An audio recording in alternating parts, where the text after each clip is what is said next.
What's going on, YouTube? Walking Asset here, and in today's video, I'm going to be going over 5 things that I wish I knew before I started trading. So let's get right into it.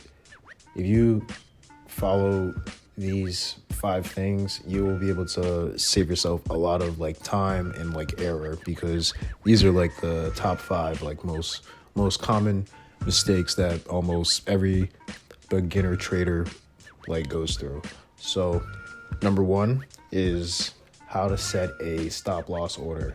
Now, these will save your life. I will go into a lot of detail about these. So what a stop loss order is, so you can think of it as insurance on your capital. So you basically get to choose a price at which to automatically sell your position. So let's say you buy a stock and it drops as soon as you buy it. If you set a stop loss, you're able to protect yourself from a great amount of loss.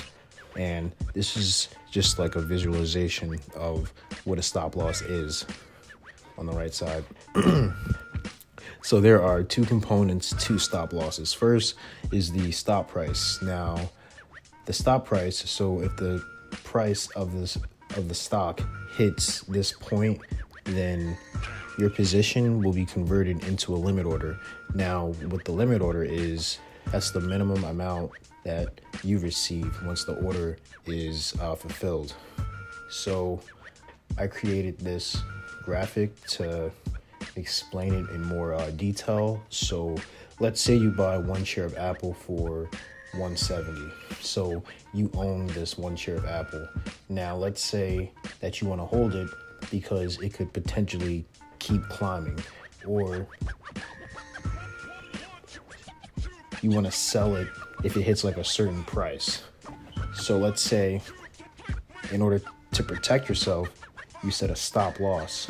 So your stop loss price would be 168. So once the price of Apple hits 168, your 1 share will be sold at 168 or less, and the limit being 165. So you'll receive a minimum of $165 for your 1 share of Apple. So in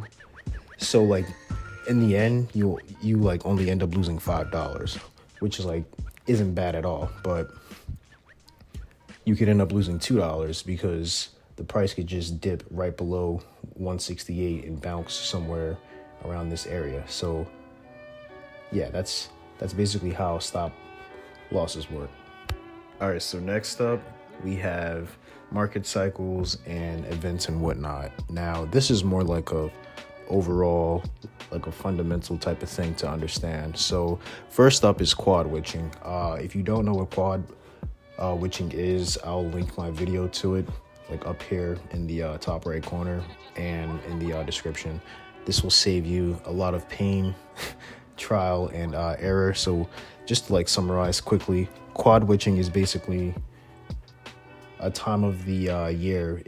It happens quarterly. It happens in March, June, September, and December. So months 3, 6, 9, 12. And what happens is the market is very volatile. Just go watch that video if you're interested in learning more about quad witching. But other than that, so I wish I knew more about earnings weeks. So when I first started out, I used to bet on earnings plays, which can be very risky because a company could do really well and their price could tank afterwards, or the opposite could happen. They could do terrible and their prices jump. So earnings week is a very volatile time because a lot of companies in similar sectors could be reporting at that same time period. So tech earnings happens around the same time. Airline earnings have their own market cycles. So yeah, basically, don't bet on earnings weeks. This could be risky. It could go either way. So whatever happens, if you do decide to like bet like on an earnings play, attribute it to luck, because again, these are a gamble, pretty much. So another thing too is that I wish I like understood how like news like catalysts and like events worked. So if you keep up with the news, if you follow like CEOs on like Twitter and whatnot, you can get the jump on news before like headlines are like released. So if you know about like some like business partnership that's like going down, then like you could really capitalize on that like type of like opportunity. So you'd think to bet big on like earnings weeks, because that's when like a company is announcing like how much they're making, but it's really like sly and like, you know, smart to like capitalize on other events and like catalysts. So one like other like fun one other fundamental rule is that good news will not always make the stock go up, and bad news will not always make the stock like go down. So just like take these as like a rule of thumb when trading. Things will not always go the way that you expected. All right, so next up, number 3 is to surround yourself with like-minded people, and this is probably the most important of all of the 5, because, you know, being consistent will be hard if you try and do it all on your own. And also, like, you know, investing is not like a thing that's like commonly talked about. So the people around you, they may like try to talk you out of it. They may tell you that you're wasting your time, or that like, you know, it isn't worth it, blah, blah, blah. But, like, it's important to shut out that noise and focus on, you know, the goals that you set for yourself. So, you know, there's a reason that there are more average people than there are above average people. It's because all the average people, they copy each other. They like to do what's comfortable to them. And, you know, if you want to be above average, then you have to do the opposite of what the average people are doing. So take the initiative to network, find people who think like you. I'm one of them, you know, well, I hope I'm one of them. You know, I try to be an open resource, you know, be proactive in changing your environment and surround people who encourage you to learn and stay on the track of your goal and your life mission. That's basically the 3rd point. And again, you know, you can always follow me on Twitter at Walking Asset, shoot me a DM, or just like leave a comment if you'd like to connect. There are tons of forums. It doesn't even have to be like trading related. You can find any topic, any niche. There's a community out there for you. Just take the initiative to reach out. Also, Facebook groups are also helpful in networking and like this like type of thing. Just stay away from Wall Street bets. That's all. All right, so next up on our list, we have fear versus greed. Basically, I wish I knew more about emotional intelligence. Now, this quote right here, it is very true. If like you've been trading for a while, I'm sure you'll resonate with it. Pig gets fat and hogs get slaughtered. And, you know, just like keep your mind on this like GIF going on the right. So have a plan.